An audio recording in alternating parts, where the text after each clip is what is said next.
wanted to thank Colin so much for organizing this. It's quite a pleasure to read with Cecilia, Jesse, and Helen. I'm very glad that all three of you made it with your adventurous travels today, including a red-eye flight and some difficult driving, it sounds like. I'm going to read a few poems from my collection, Instructions for Killing the Jackal, and then a few new guys.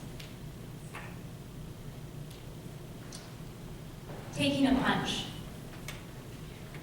Near enough to hear the rough language of men, I watched my father and uncle string an electric fence between yard and field.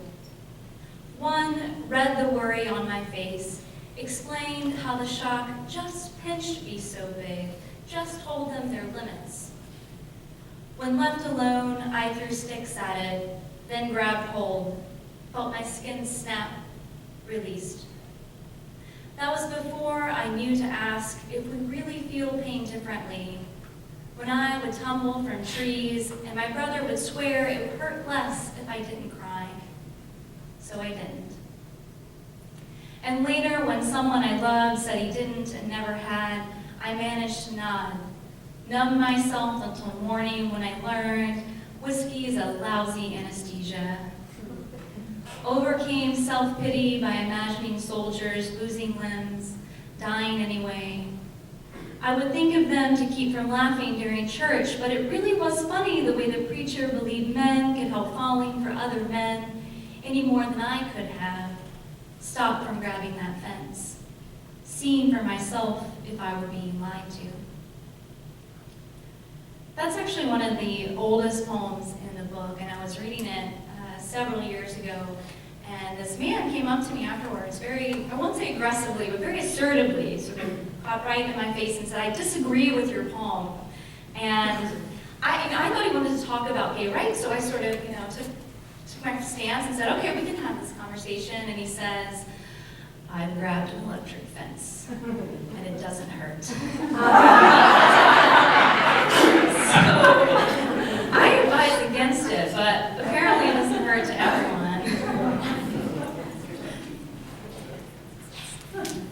Social studies. Ankle biters sing their triumph before their heads are bashed against pavement, because there is always ever-loving pavement when you need it. Faith is for those who need it. Hannah avoids bruises by loving the biggest boy left at Daytona. He doesn't mind. He aw shucks when she slips naked into his big old waterbed, opens her eyes wide as cue balls, pale as aspirin.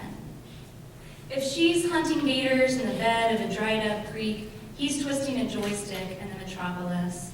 If she's scab-kneed, he's fat like President Taft, inching his way toward heart disease and inflammation of the bladder. Everyone thinks he swam his last in the straits of a bathtub. Porcelain can't make a man, but it can kill one. One of these kids knows the real cause of death.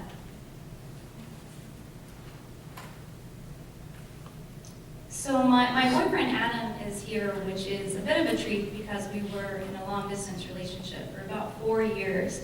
And this weird thing happens. I don't know how many of you have been in a long-distance relationship or even just have maybe a close friend who lives far away. There's a real version of them that you see, and then there's a sort of version that lives in your head, and maybe you have conversations with them. So I wrote my first and only love poem that didn't turn out quite as sweet as I would have liked it to.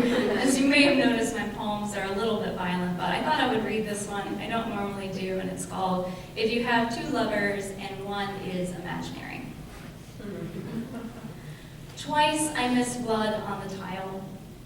It dried into the universe, and this is how God makes black holes. By missing the details while he watches someone dry off, cup himself. His hands are romance novels, and I'm embarrassed. Everyone must imagine them on their bare stomachs and lower. He drips sweat onto the pine before it's sanded and stained. He calls his mother.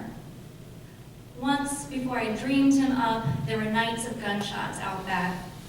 He wanted to leave before dawn, but there was no way. He even the buses had given up.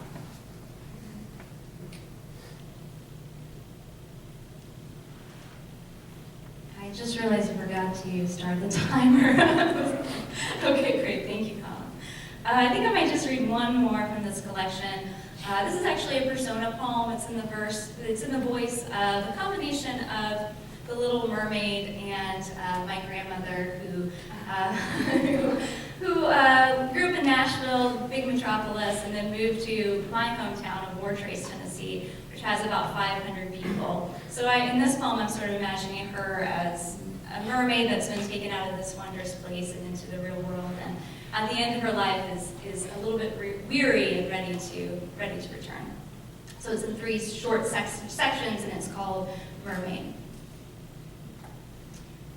1. I used to think the devil lived in Fayetteville, Tennessee.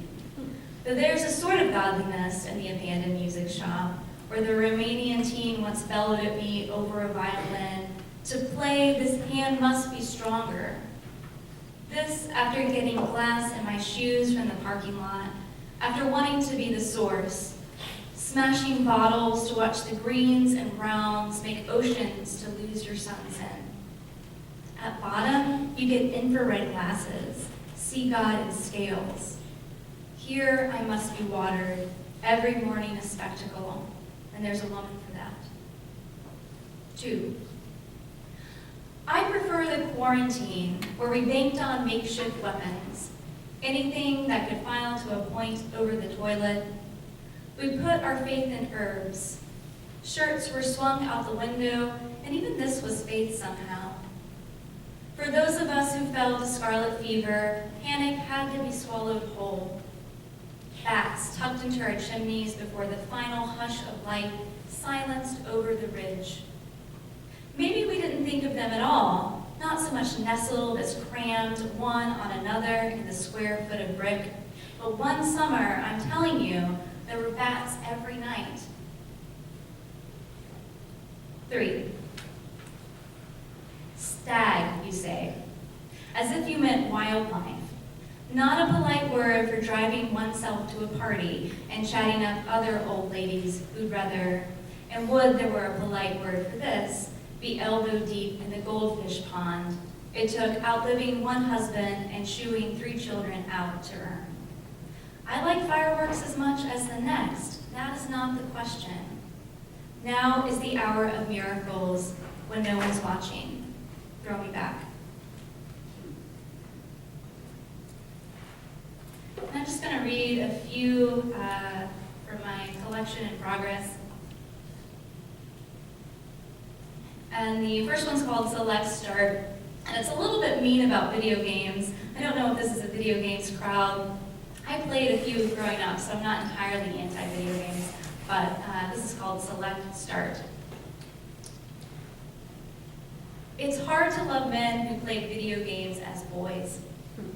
It's hard when you can't picture them skinning their knees on gravel, or later sneaking cigarettes behind school, filling their lungs with bitter, then exhaling such lack of self-awareness.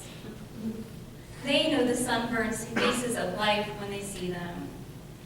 But these others who sank into the flickering screens, thumbs swollen over ladders, mushrooms, hedgehogs, what can I know of them? When they ask me to bed, I can't picture their faces turned to the window as they reach over my bare everything to turn the radio dial. And it's hard to say yes to what you can't imagine. Think of your enemy left alone picking at scabs. Don't you want to take him home now? The full-grown version whose hands never know surrender. Don't you want them to surrender to your diary, your treehouse, your first rough time, when you shuddered, then tried to forget your shuddering in the hum of our electronic days?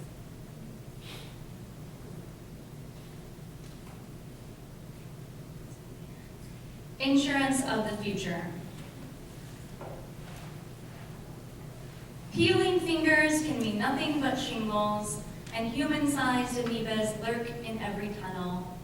Like the time a bear of a man emerged in the dusk to ask for directions, then change, then what to do when galaxies collide and we rip from the pressure crotch to throat. Are we a new species then? Or are we gone the way of ancestral mammoths, those giants? Quirks of survival leave us roaches, but not pterodactyls. So much for majesty. So much for writing a letter to your best lover and explaining his pulse on your back makes up for rising in the dark. Suiting up to step out into Milky Ways, yes, but also into nothing that you can touch. Slick with cayenne and stardust, let's make an advertisement for despair. Welcome to planetary warfare. Do you know much about lasers? Where do you see yourself in 500 years? I see myself in a spacesuit riding a mammoth, trying to diagnose myself from fever and scabs, and according to the internet reports, I may not even be human. It's that bad. I should say that I do have insurance now, so you don't have to feel sorry for me. I no longer scour the internet and diagnose myself. Let's see. I think I'm just going to read two more. Okay. So this is a brand new poem, and I always get nervous when poets say that, but I thought I would read it because I went down to the Rattlesnake and Wildlife Festival in March, which is in Claxton, Georgia, if anyone wants to go. And there you go. And I knew before I went there that they crowned a rattlesnake queen. They crowned queen of the rattlesnakes.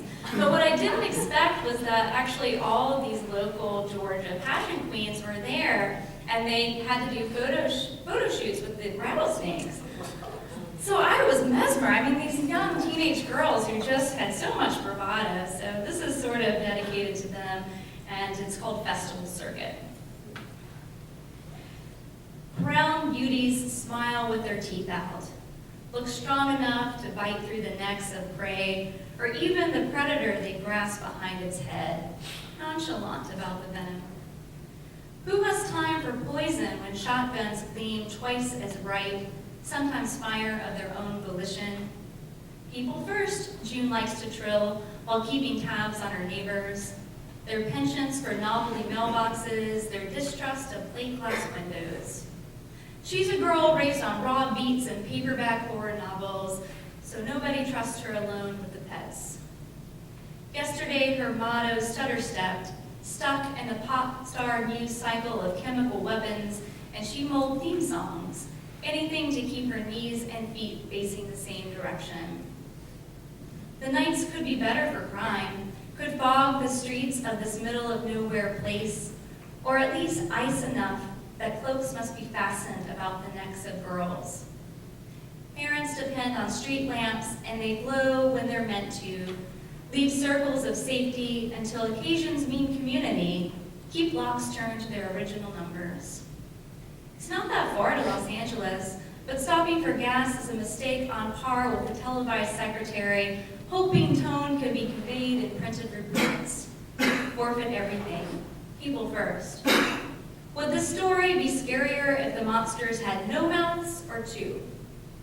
This town wants a hoodwink, a hint of what little is kept out by concrete, a lesson on rubble, and how many days it takes to dig out photographs of the headless woman, the prophet lizard, the world's oldest baby. Limited time only. In praise of turnips, of grits, of moonshine made with local creek water. In praise of livestock, of machine operators, their clavicles protruding like rusted out gutters. In praise of the makeshift parking lots, of Greece, of Karma saying, Buenos dias, y'all, the hoots of glamour-starved whistlers, their lust making the pens nervous in their pens. I think I actually might end with that one. Thanks very much.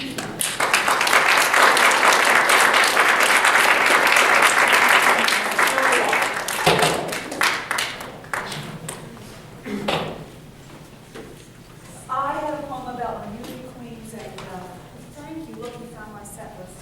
The punk rock days, you know, just put them down like this, and then your eyes were good enough that you could read them.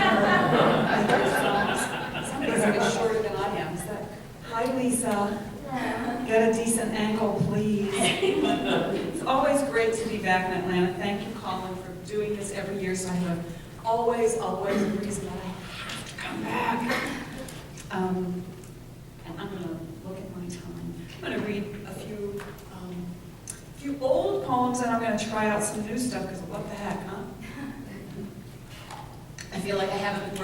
poetry for the past 5 or 7 years because I've been obsessed with writing a book about my murdered grandmother. So, I'm going to start with a poem for my mother, for Lisa's mother. Tangible Sweetness. Oh God, she's beautiful. It's New Year's Eve, the dress is pink, she's 21 years old. She hasn't seen me yet. She may not even know I'll come. A sour daughter, sickly, difficult, begging her to save the dress, and here I am, gone past it, already older than she was the night she wore it, and right there in her body, crying with her on the steps. What's terrible is I know why she's crying, and I can't explain it either. On the periphery, my father smokes a cigarette, laughs, worries. Through space and time we touch in this thin moment, make a pact, to break jaggedly in 3, to live by chance. There's even music, and it's music I will love, an orchestra in black and white, a dance that haunts my body. Mother, for the pink dress, for each thing that never was. Father, a toast, gather that woman in your arms, begin my life. It's 1956. This is a waltz. And I know I've read this poem too much, but I'm not tired of it yet. So I'm going to read it again for you. And I'm sure I read it here last year or the year before, I can't remember. Oh, I broke the microphone. I fixed it. Say when. When? Okay. Do it either. Okay. That's good. If I look at it, my eyes are probably crossed, right? I've had about 3.5 hours sleep in an economy comfort seat. Ha, right for the first time. Why I believed as a child that people had sex in bathrooms. Because they loved one another, I guessed. Because they had 7 kids and there wasn't a door in that house that was ever locked except for the bathroom door. That door with the devil's face, 2 horns like flame flaring up in the grain of the wood. Or did we only imagine that shape, which meant the devil could watch you pee. The devil could see you naked.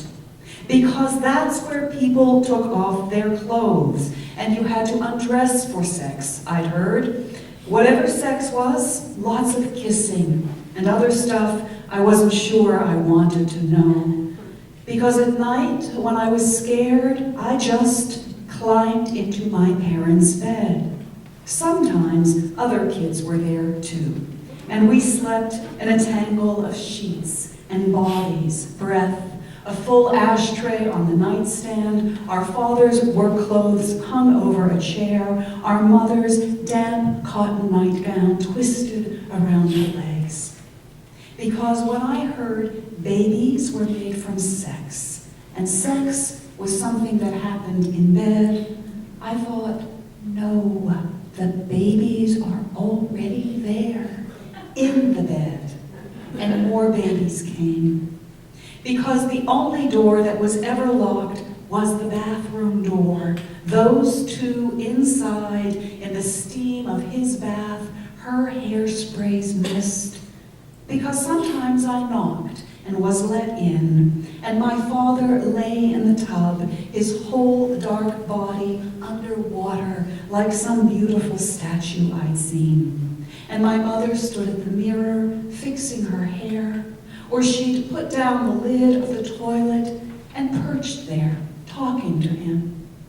Because maybe this was their refuge from us, though they never tried to keep us away. Because my mother told me once that every time they came home from the hospital with a brand new baby, they laughed and fell in love all over again and couldn't wait to start making more. Should this have confused me? It did not, because I saw how he kissed the back of her neck and pulled her giggling into his lap, how she tucked her chin and looked up at him through her eyelashes, smiling, sly. So I reasoned whatever sex they had in the bathroom. Those steamy hours when we heard them singing to one another, then whispering, and the door stayed locked. Because I can still picture them, languid there, and beautiful and young, though I had no idea how young they were. My mother soaping my father's back, her dark hair slipping out of its pins. Because what was sex after that? I didn't know he would ever die, this God in a body, strong as God. Or that she would one day hang her head over the bathroom sink to weep. I was a child, only one of their children. Love was clean. Babies came from singing. The devil was wood and had no eyes. I'm going to read another poem for my mother, kind of a new one, or maybe it's not even a poem, you can't tell. My mother said a lot of wonderful things she's now famous for. Like she said, if you don't ever do anything for people to talk about, they'll just make something up. She also told me, and she later denied it, oh, men are like streetcars, you miss one, you catch the next. If you spill that on my kitchen floor, you're going to lick it up with your tongue. What else would you like? So these are some of the things she said to me. It's called Famous. Famous for that, my mother said, when I smeared a kid's cheek with my 2 red lips, when I waltzed in late, then rushed out again, when I drove her old car like a bat out of hell, when I made the kitchen shine. All the things I was famous for. Could I have been anyone's daughter but hers, with my cheap, pretty clothes, with my hair a disgrace, with my passionate housekeeping too. She swept the floor and I scrubbed, 3 a.m. in our nightgowns, the world out the door. She sang and I hummed on my hands and knees, I'm crazy for loving you. And those days when we slept until noon and the phone started ringing, she'd yell, let it ring. And when I sat on the stoop to smoke, scrawling my secrets in secret, I thought she'd call through the door, are you writing out there? She must have had eyes in the back of her head. I wasn't born yesterday, she said. And where is Cecilia? She wanted to know. When she knew she was starting to disappear, and I was in midair, flying to her. She was a pistol, a wise-cracking Moll, a saint of the sink and the stove and bare feet, and then she was silver, a sliver of light, and I was her doppelganger, that face in the mirror, the dresses she never wore.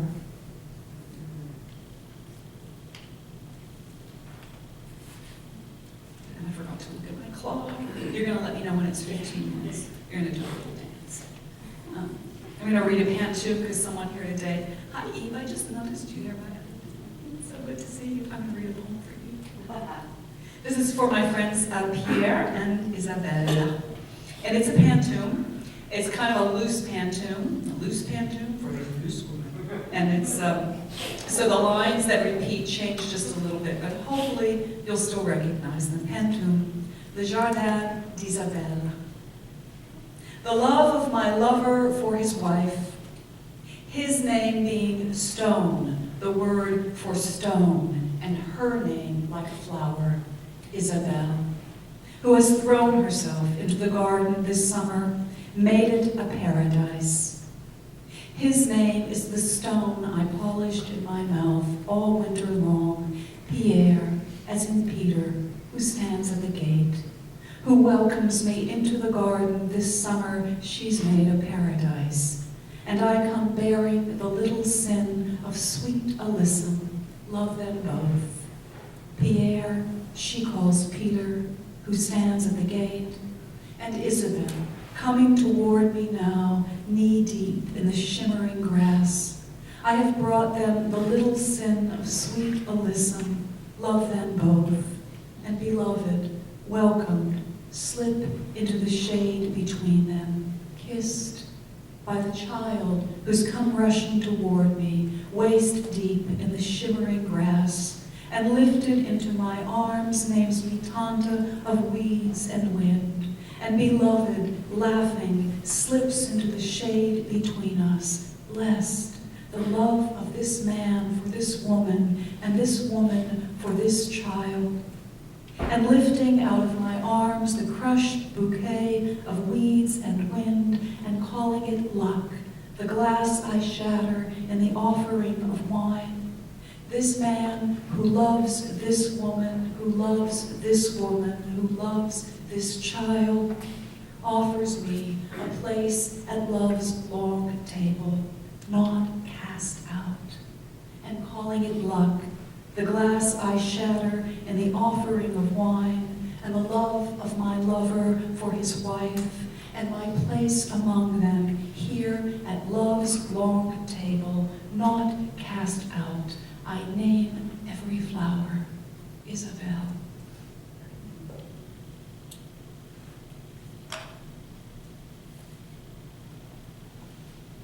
What was promised me? Nothing. A ring and some salt, rice in the white shoes, music, a doll. The book my mother read to me over and over when I was a child, tigers turning to butter, to milk. An amulet from a boy who carried a knife in his pocket too. Night, I was not promised dawn. Stars hooked to sky by my father's hands. Love like a tree I could climb to the top of and then jump down from, or swing from, or fly. Mercies so small I could hide each one inside a flower. White, sharp teeth. A clock made of pearls, each pearl an hour, and the hours numberless. The pink dress that disappeared, where did it go? And the tiny ballerina spinning and spinning inside a dome. A door that would open and close. No house, no home, but the story I've lived toward. Luck running out like a shimmer of wind. 2 buckets full of cold water. Wood for a fire and flame. How am I doing on time, Colin? Oh, you got time for I'm going to read this as a poem for my father's side of the family. We were never sure, or I was never sure what we were. People used to ask, "What are you?" Anyway, I would say very kindly. Other children would say, "What are you?" Anyway. And we had these kind of crony, scary, magic great aunts. We said great aunt. We called them teta. And so this is for one of my tetas. All I knew for a long time was that they came from the old country, and nobody wanted to talk about it. Teta. Teta, it's winter in Pittsburgh again. Dark brick city of smokestacks and soot. And we're walking up Broadway Avenue, past billboards and vacant lots, through the slush of snow and cinders as the streetcars slur past, ghosts in our flowered babushkas and shabby coats, shopping bags weighing down our arms. We've brought cans of beets, heads of cabbage, meat ground fresh that will squeeze into fists, and we don't flinch when the crew-cut kids hiss DPs at our backs. We're not ashamed anymore, at last, to have come from nowhere, nothing, dirt. The village you fled as a young girl, gone. The houses burned and the fields you worked into rows of green, grown wild again. Once you spooned honey into my mouth, because my arms and legs were like sticks, because I itched and wept and wanted more than sweetness to know who I was. But you sighed. No one wants to remember that stuff. How you came to this new country, stinking of ship. How you sold bootleg hooch for cash, your own smooth flesh for a rich man's song. The fat growing fat on the fat of the land, while you buried one child in a pauper's grave, raised 2 others on blood money, prayer, all your sins in a basket too heavy to lift. Your body, already a heap of grief, the day you slipped in the alley and fell in the garden you'd made of ground bone, ash, under a slit of tin-washed sky. And then you never stood up again. I watched as you shrank in your narrow bed, blind, but you gripped my hand and sang the old song of the little bird in a tongue I still don't understand. Dark syllables fluttering just out of reach until you were shadow, whisper, gone, your whole life a ragged story, stitched into breath, unstitched again. Teta, we've never been much in this world, although we were many, too many once, the children's children who circled your table, blowing out candles, eyes tilted like yours, our faces the same face all over again, the face of the stranger wherever we turned. My cousin, the Cossack, the Gypsy, the Jew, my cousin, the dark Slav, my cousin, the slave.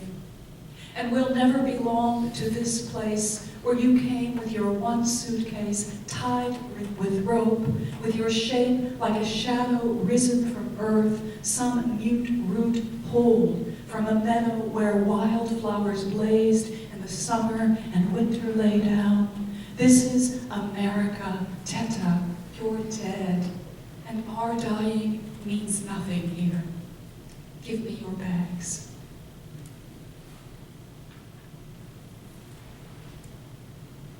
Maybe 3 little ones. How we got into this. Bucket of stars drawn up from the well. Bucket of moonlight for spirits to drink. The shoes made of bark, of leather and rope, the coat no other animal would wear. The road to be followed that followed us. The ship on the ocean of hunger and sweat. Someone was listening in the shadows. Someone was giving birth to a child. Someone forever was digging a grave in the ashes of mud. Small fires burned. There was a key at someone's throat and a knife in the boot. Something clawed in the walls. Someone was washing his young bride's golden hair in the alley behind the shack. Someone was swimming the river of smoke. Someone was reading the cards for a sign. This was our fortune, a necklace of soot. Someone was singing to sweep out the law. Someone was putting a handful of earth into her mouth, not to speak what she knew. I've made a mess up here. I'm going to read a poem for E. Hoffman, and then I'm going to read, I think, something that's maybe a new poem to be that's sort of happy. This is for Eve on the Chattahoochee. It's called Your River. Your river has wish in it, and rain, and mud, and twigs, and the tree's lost leaves. Oh, it's not really your river, but still, you widow it, walk beside it some. Your dogs think the river is theirs, bark at the birds and fish, swim at sticks across where it's deepest in their mouths. It's not really their river, but nights they breathe the dark house that it's been, asleep, and the green barn dreams, their gone husband's dreams, joist and beam, the sweet machines, in their sweet repose of rust and weeds. O wheel, O hope, O grass grown deep. Today I circled the meadow, a hawk, in the river's lifted dress, this wind.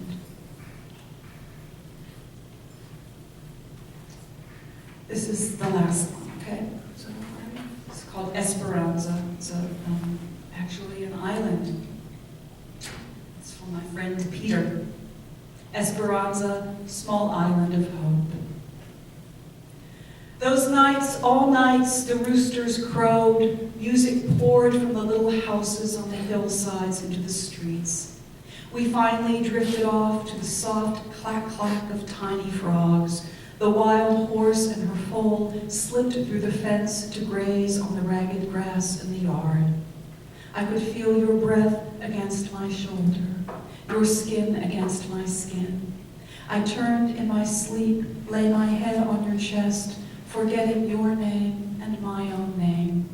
I dreamt that all the passageways had been twisted into a maze to slow us down. Mornings, I'd hear you speaking quietly to the horses, sweeping the porch. Afternoons, we walked the long green road toward the beach. I held your hand.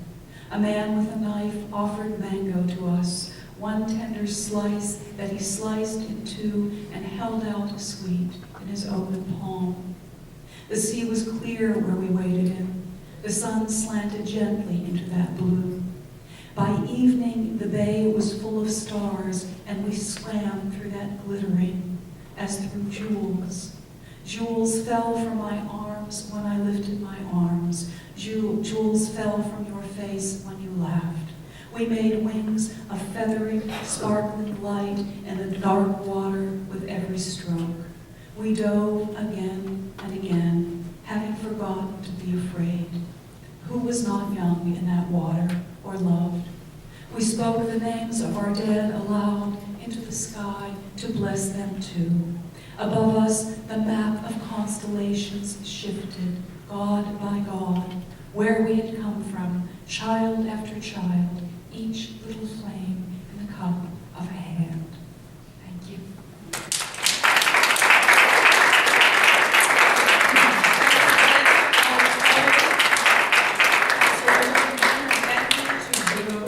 And the Atlanta, the Decatur, the Georgia Center. I only had 3.5 hours sleep, and I also just want to just recall again for a moment the wonderful Lynn Shantae Whitley Head, who is still missed by many of us, but who gave us many gifts, and among them was the dream that Atlanta could support a literary culture. Thank you.